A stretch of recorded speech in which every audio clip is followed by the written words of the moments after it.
How are you? Good, how are you? Very good, very good. Your name? TJ. Oh, you are the TG. I was gonna. They were saying you were going to turn off the fan. Oh. No, it's okay. All right, go ahead and start. Okay, good morning, everyone. And my name is Salim Narali. I'm a licensed clinical social worker and a psychotherapist. You know, when I was actively working in the treatment programs, I would find out that a lot of people had a lot of information. They knew a lot about a lot of things, but people were not practicing things what they were learning. So I thought, maybe I should come up with some practice ideas so that you can use it in your recovery or any other place these practices are there. And I can give you one example. Is like you can learn a lot about brushing your teeth, but if you don't brush them, then of course you're not going to feel very good. Similarly, you can talk a lot about meditation, but if you don't practice meditation, then what good it would do to you? So I thought maybe I'll come up with some practice ideas that while you are working in your own therapies, you can still practice them, simultaneously. So I came up with an idea called compassion attentive therapy. Now, what exactly is compassion attentive therapy? It is consciously becoming passionate about practicing compassion. So these are four big words. So you have to be aware, you have to be passionate, because without passion, you cannot be compassionate. And if you do not practice compassion, then it will be very difficult. So when I was formulating this idea, my intention was not that it would be an exclusive thing, but it would be paired with other therapies that you were getting. For example, if you're seeing your therapist, then you can still continue to see your therapist or go to IOP or do whatever you were doing, but this practice would not hurt. So what I came with the idea of creating like specific steps that the individual could practice during recovery.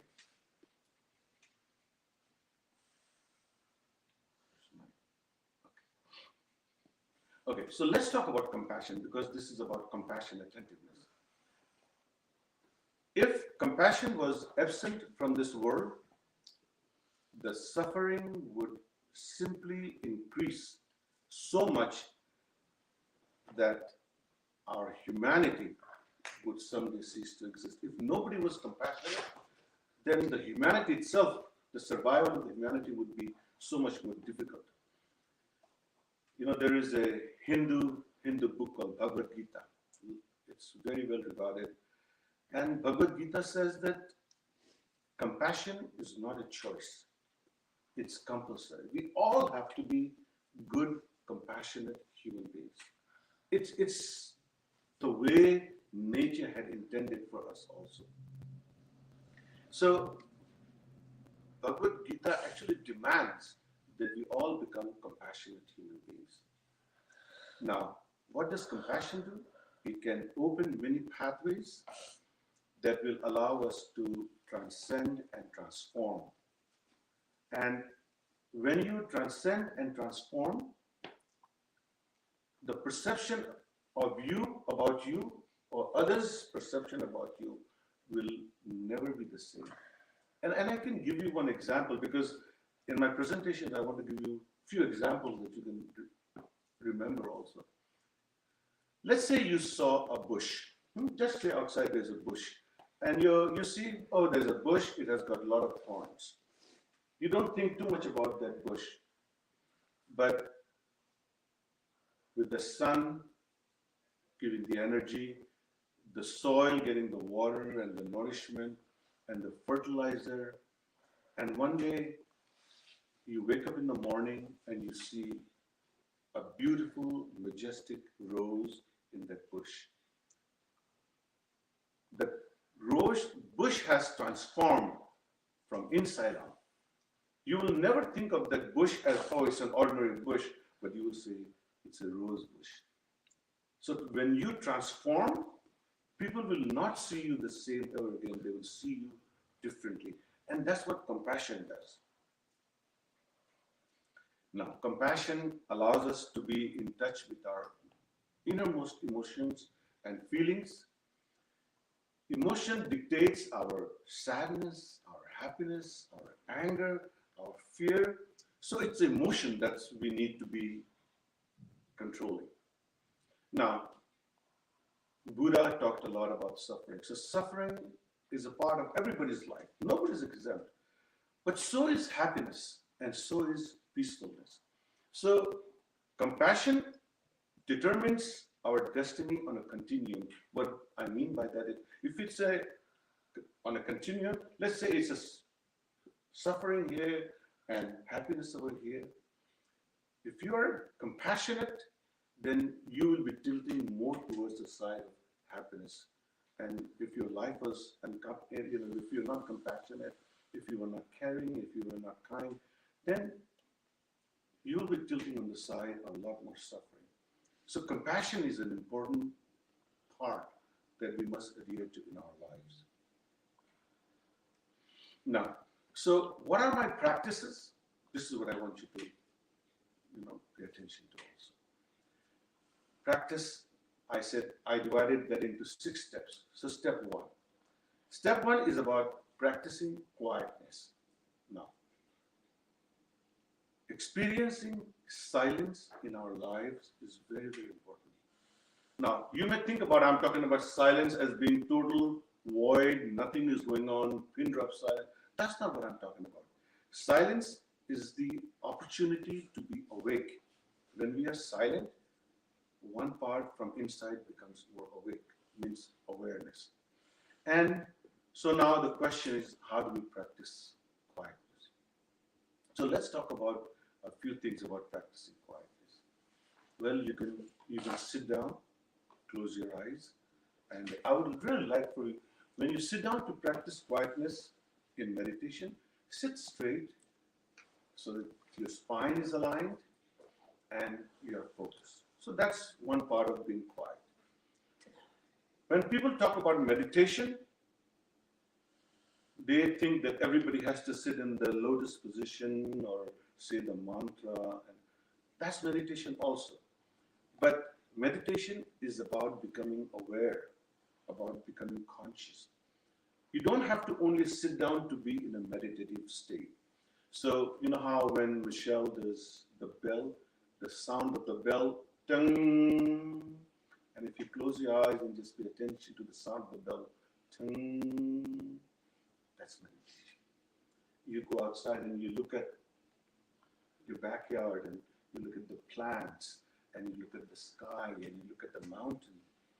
These are all forms of meditation. So meditation is not just sitting down and practicing quietness. You can practice quietness everywhere. Walking meditation is very powerful.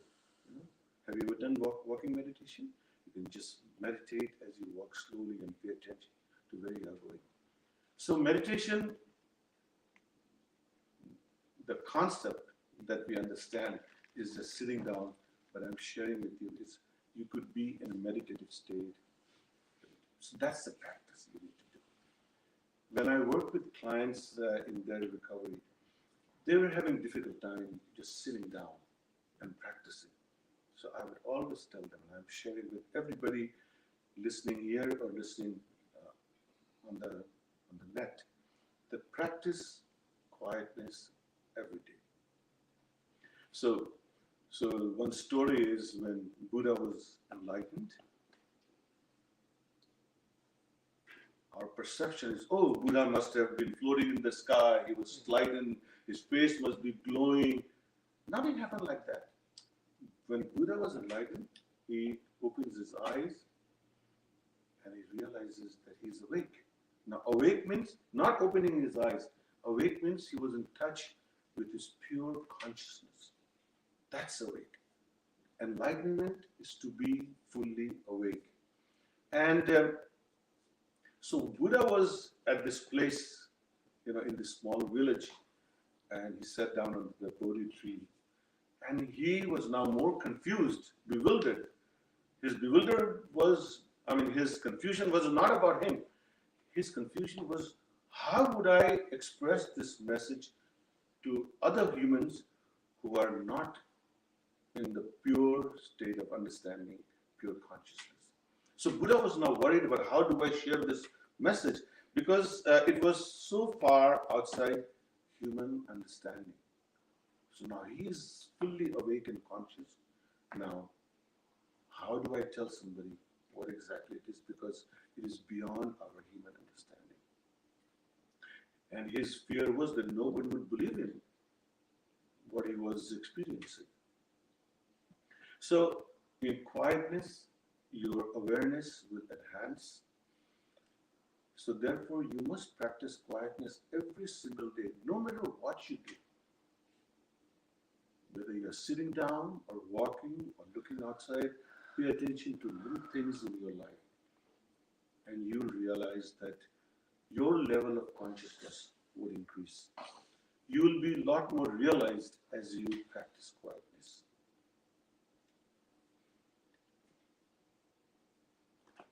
When you practice quietness, you will also realize that there is a sense of self-discovery. You learn about your own self. Self-discovery is amazing because it opens you from inside out. In your addictive state or in your stressful state or whatever state you are, self-discovery will lead you to recovery. It will help you recover. So what happens in your quietness? You learn acceptance. You learn how to accept whatever comes your way. So one thing I want to share as you acceptance. Now I'm talking about acceptance. So don't judge your addiction as good or bad. Don't judge anybody as good or bad because to be compassionate, you cannot be judgmental. So in acceptance, accept whatever it is, it is. This awareness of acceptance will bring you balance in your life and you'll start to feel good about yourself. And the whole life is about feeling good about yourself. So when we are in the state of balance, awake, we'll start to feel better. Now, silence is also not very easy. Sometimes our mind is racing. It's kind of hard to control our thoughts. My suggestion to you would be is don't be afraid of the noise. Sometimes there's too many noise in our, too much stimulation, too much noise. Don't be afraid of the noise. Just embrace whatever situation you're going through, whether it's your addiction, whether it's your stress, whether it's your anger, just embrace it, accept it. Close to you. Okay? Addiction is like a shadow. If you embrace it, then you have mastered to some extent of it. So addiction is like your shadow. If you make it your shadow, then it cannot control you. Now, think about a shadow. Shadow has a gap. This shadow is not you. So whenever there is a space between you and your addiction or your anxiety or your trauma, you have more control over it rather than addiction or trauma or stress or anxiety. So I want to give you one story. And this story, if you look at it, it will really make sense to you. Sometimes you have too many thoughts and you think, oh my God, I've got all these thoughts running in my head. What do I do? Now, we all have experienced that. What do you do? So I'll tell you a story. This guy, he bought a house. And this house was near a pond. And this pond had thousands and thousands of frogs in it. And you know how the frogs, you know what kind of noise the frog makes? They drive you nuts. Just like in this desert, the crickets can drive you nuts. Now, what do? He thinks that the pond is filled with thousands and thousands of frogs. What do I do to get rid of these frogs? And you can't. So he decided, you know what I'll do is I'll go to a nearby restaurant and I'll tell the restaurant owner that I have access to frogs. would you like to buy some frogs from me?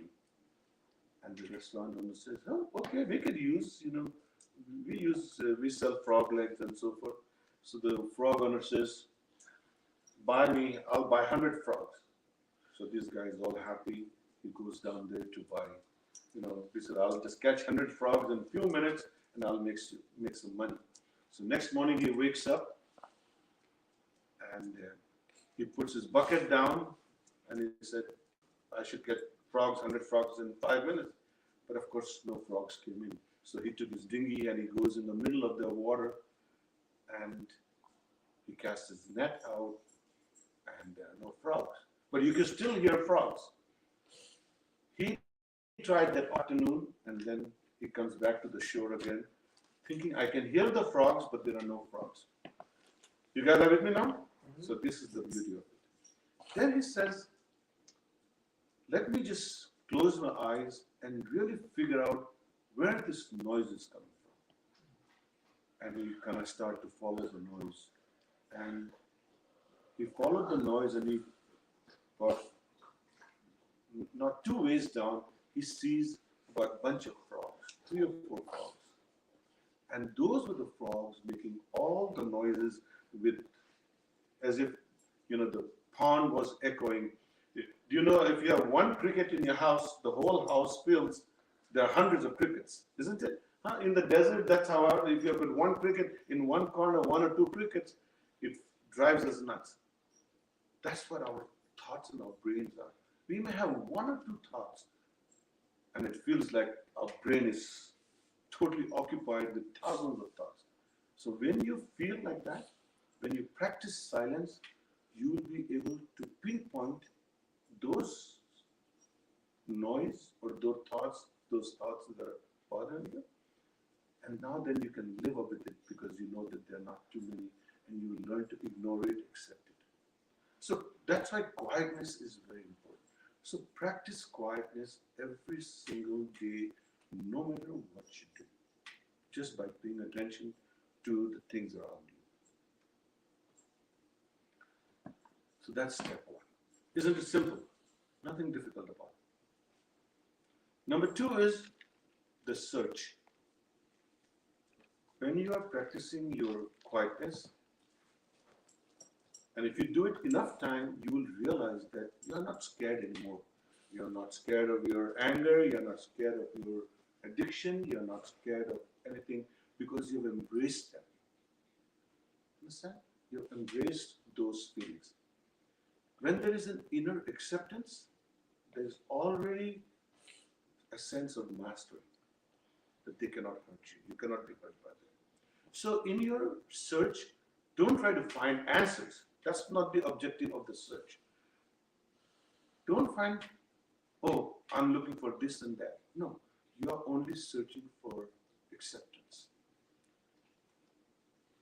I did not say that you have to be controlled by your drugs or by your emotions or by anything else. Instead, in your search, you will find to accept challenges, just like the frogs. You have paid attention to find out that there are no frogs but few. In your thoughts, you are going to find that there are not abundance of frogs, that there are few. And so when you start to search intently, you will be the one controlling rather than other way around.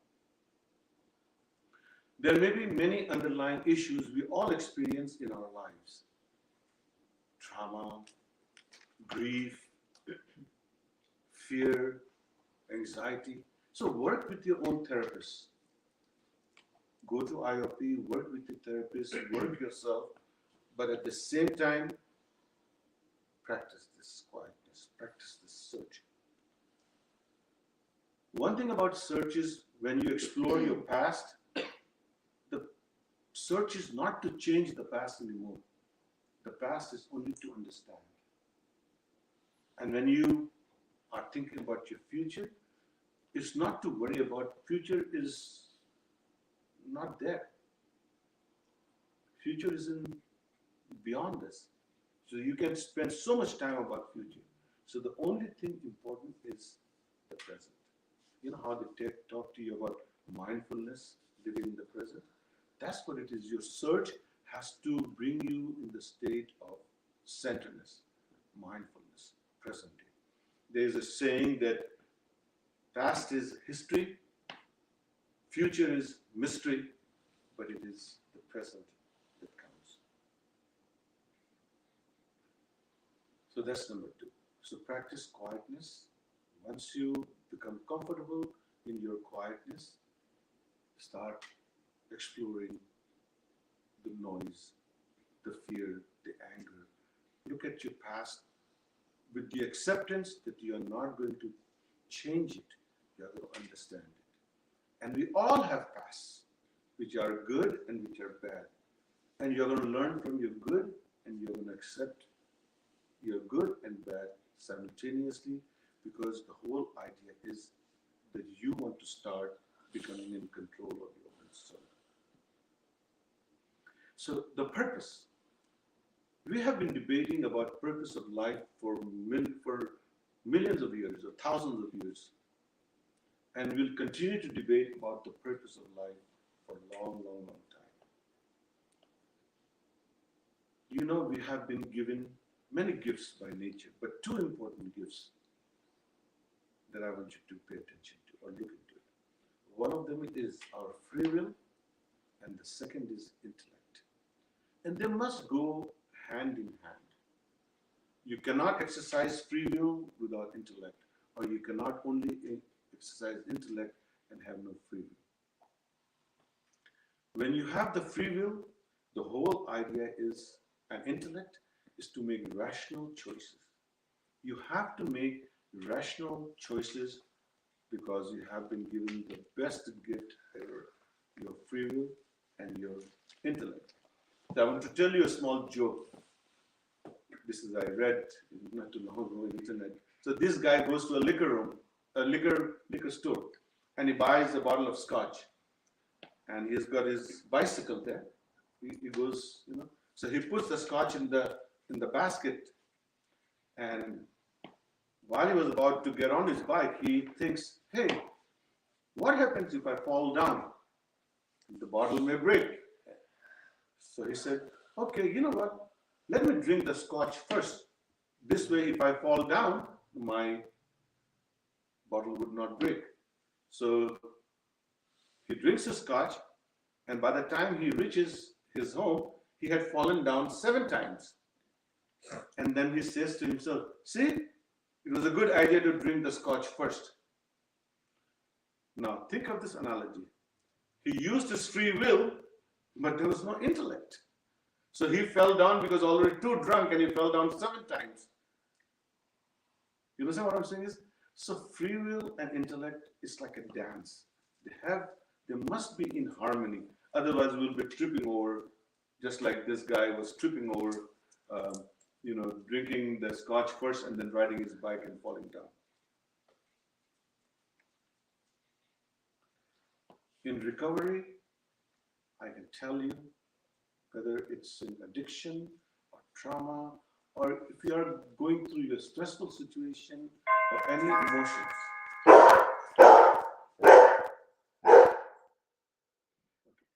So looks like we have a visitor, maybe, and that's very good. So in recovery, initially you will feel a lot of hurt and pain, and you struggle as you go through withdrawals. Early recovery can be difficult, but don't dismay. Feel your feelings, feel your emotions, and practice those steps. And as you practice those steps, you will feel more in charge of yourself, you will feel good about yourself, you will feel more confident, and your purpose, when you start to rationally use your intellect and free will, it will make sense to you. The powering nature of drugs can be brutal, but I want you to understand that it cannot touch your core. It cannot touch your inside. The drugs can alter, or traumas can alter your thinking, your part of your brain, like organically here and there, that you hear a lot of research about, but I'm convinced that it can never touch your core, and if you practice them diligently, you'll regain everything. So there is immense hope, immense hope.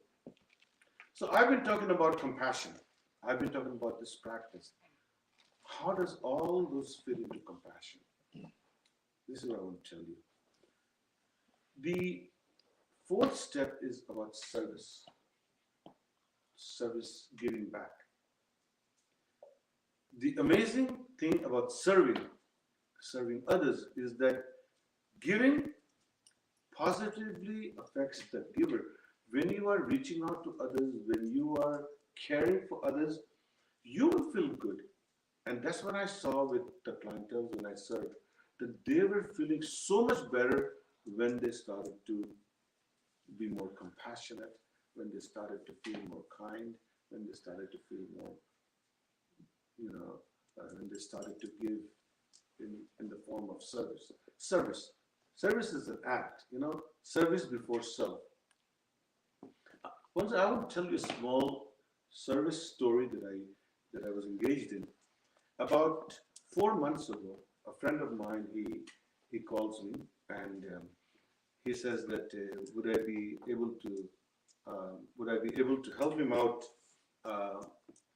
because there is a community had a lot of addiction issues, and would I be able to help him? And I had some time. I preach kindness, compassion, and service, and I said, okay, let's see if I can help you. But now look at this. This village is it's not here. It's in Afghanistan. It's in the remotest part of Afghanistan. And I'm sitting here in America. And I'm wondering, how am I going to help this community who is 14, 15 miles away from I am? Now, the sadness about this village was, it is very, very poor. They have no resources. I don't have any psychotherapists over there. I don't have any expertise of addiction over there. They speak language Dari. I speak English. And it was the most challenging thing that was brought up to my table. But I could not say no, because I know that I had to do something. Unfortunately, this town had more than 50% of the people who were either using drugs actively or were addicts. They have nothing except opium. How could the survival be when people don't have food, they don't have wood to burn because it's cold up in the mountain areas? I still took the challenge. And I started to help them. Fortunately, I had a doctor. We started a social detox program. This is without any help, just very little help. I had one doctor, then we hired some community social workers. They were not social workers. They were just like laymen who had some experience. So we kind of started to train them. Guess what?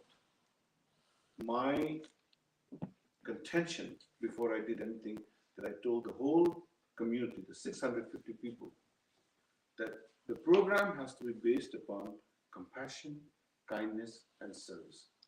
That's the only thing I had. I had nothing else. There was not enough medicine over there. There were no therapists. There was nothing.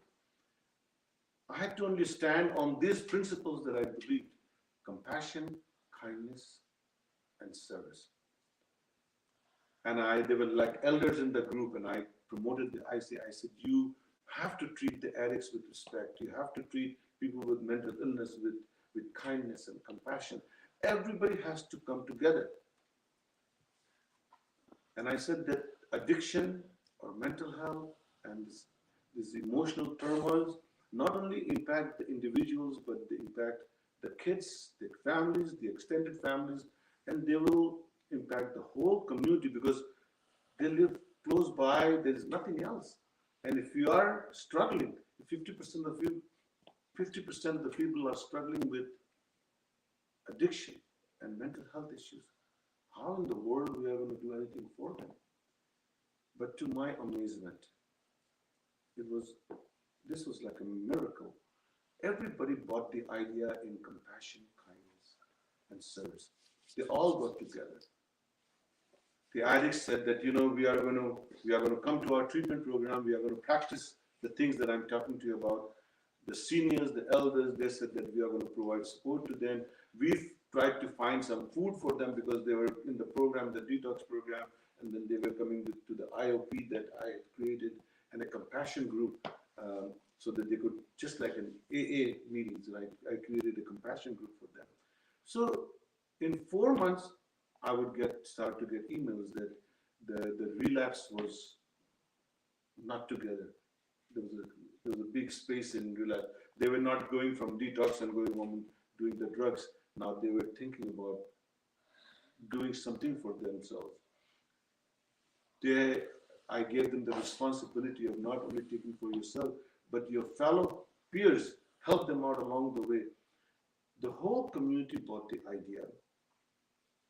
It was like raising collective consciousness of the community.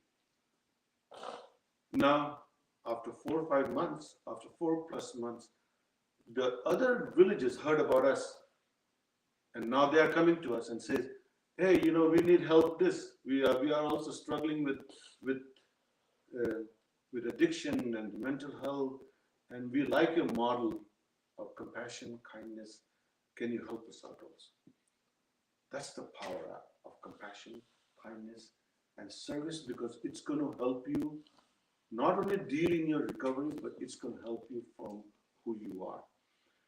Unfortunately, we don't have a lot of resources. I'm streaming today. Maybe somebody could help us out because we need like a couple more social workers. We'd only pay them like $200 a month, and our pilot program is about 6 months.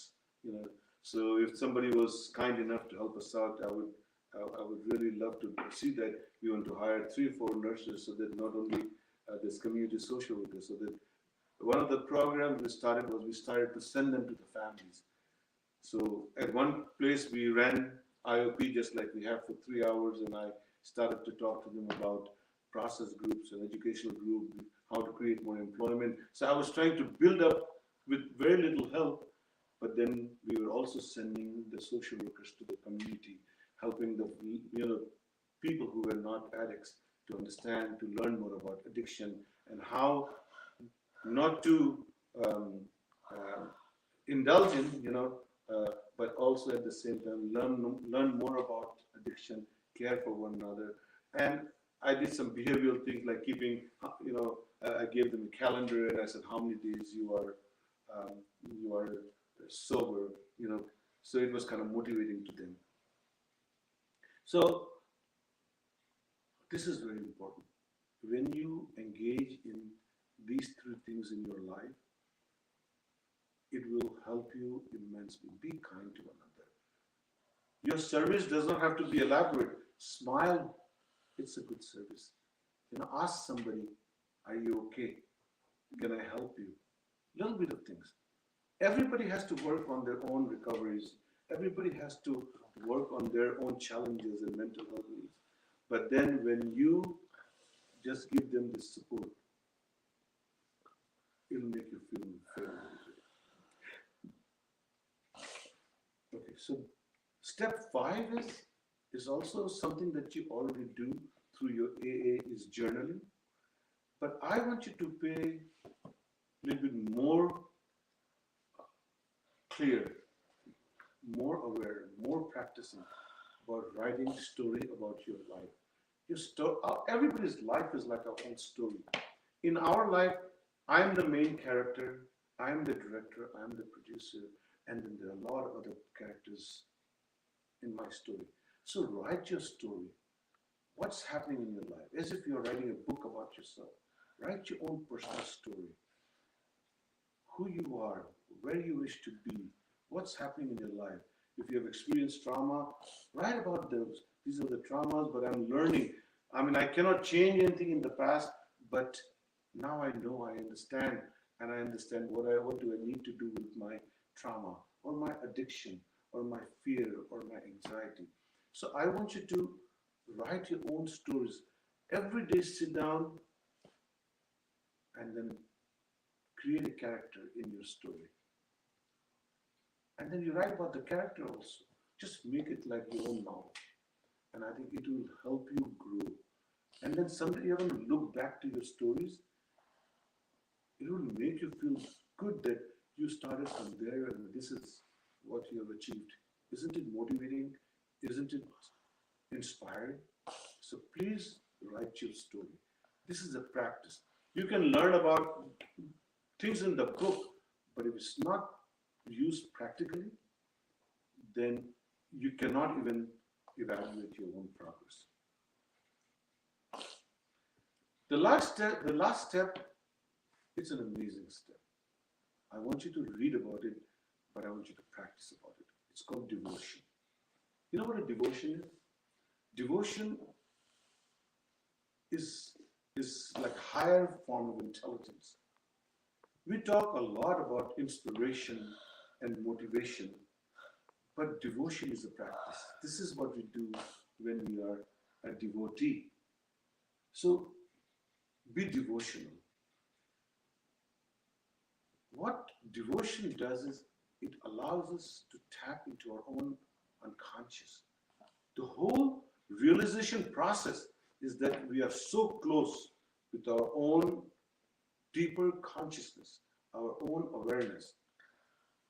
You can listen to a motivational speech and you are inspired and you are excited for a few days, or it's an inspirational and you read an inspirational quote, it makes you feel good, but devotion is a practice. You have to practice as a devotee for the rest of your life. Devotion is also a journey to your own spiritual growth. Look at Seattle. It's a spiritual environment. Huh? This sober living is truly a spiritual environment. And I hope those who are listening today will also hear about this Seattle. I look around. Huh? There are aspects of spirituality in every corner. But the devotion is the practice, is a journey towards your spirituality. So burning candle is a ritual that's good, but you have to understand that your action, as you burn candle in quietness, that's your meditation. As you burn your candle, that's your quietness, that's your wakefulness. But as a devotion or as a devotee, you're actually practicing. Every experience in your life is your making from now on here. Make it a point that every experience you have the control. It's your making. The persona, the face that we put, the persona of a devotee is simplicity, where egos don't take the center stage. You understand what I'm saying? Sometimes we are so bogged down by our ego, what everybody's going to think about me, what I love, this and that. So all our efforts are to do the makeup of our ego, so that people will say, oh, this person looks this and person looks that. But that doesn't help. A devotion is about not enhancing your ego, but it is to further understand your subconscious, how aware you are, not from outside, but how aware you are from your within. So, what are the practices of a devotee? I want you to go to internet. There are a lot of things good about devotee. Like in India, the Hindu culture, a devotee would serve the master not as a slave, but to learn everything that the master knows, so that, or in Buddhist also, you will see that the master kind of takes the student and he tries to teach them, and that the student never questions their master because they are fully devoted to the master's understanding of their consciousness. So a devotee learns the value of love. You have to be loving. Now, when I say compassionate, everything starts with self-compassion, self-love. Buddha said that if there is no self-love, if there is no self-compassion, then it will be very difficult for you to be compassionate towards other fellow beings. So a devotee spends time in self-compassion and self-love, but also a devotee learns how to sacrifice. Sometimes it's okay if you don't have it, that's okay. We can live without. Here we say, oh, I sacrifice this and I sacrifice that. That's okay. when it is within not your reach, then sacrifice is one of the branches that a devotee hangs on to. And of course, devotee is about compassion, forgiveness, kindness, and not hurting anybody else. So why becoming a devotee is important? Because it will lead you to self-realization. You will know more about your inner being, your inner consciousness, your emotional awareness. Sometimes we are dictated by our emotions because we don't have control about our emotions. So emotion is like a wild horse. You have to tame it. You have to tame your emotions. Otherwise, you are being controlled by your emotion. We don't want to be like that. As a devotee, in his or her calmness, tames the wildness of our emotions. When you are going to do some service, it should be a selfless act. There are no rewards that you want because I helped her, so she can help me next time. Don't pay attention to that. You help others as a giver. As a giver, you will see that you are going to be rewarded from your inside far more what you would give. A devotee is also disciplined. In your recovery, if you are not disciplined, then your recovery will be that much difficult. A devotee is a very disciplined individual. They practice self-control. I know, for example, when we are struggling, let's say with our addiction, so there is a craving of this, and you have to learn self-control. There could be craving enhanced by our dopamine, but it's all part of you, and you can control it at some point. Initially, you are going through some difficult times, and there will be challenges, but so be it. But if you practice discipline, if you practice self-control, make a schedule for yourself of self-discipline. Sometimes it's good to wake up early because sunrise is just beautiful. If you look at some of the Buddhist monk, Dalai Lama, one time he was talking at Rice University in Houston, and somebody asked him, and he says, "I beat the sun." Now, everybody's confused what he was talking about. He says, "I beat the sun." What he was saying is that I was waking up before the sunrise. So if the sunrise was at 5:30, he woke up at 5:20 because he was so disciplined to wake before the sunrise, and he knew the value of sunrise, how energetic it is, how peaceful it is, how when you sit down outside, your body feels energized, you feel good. So a devotee does all those things. It's a higher calling. So I wish all of you to focus on becoming a devotee. You would be devotional, not only like you could be a devotional towards your religion or your recovery or to your friends, anywhere else, but be a devotee. So these are the 6 steps I formulated when I was practicing, when I was working with my clients and they were struggling because they had all this information, but very little practice was being carried on. So this is what my compassion attentive therapy is.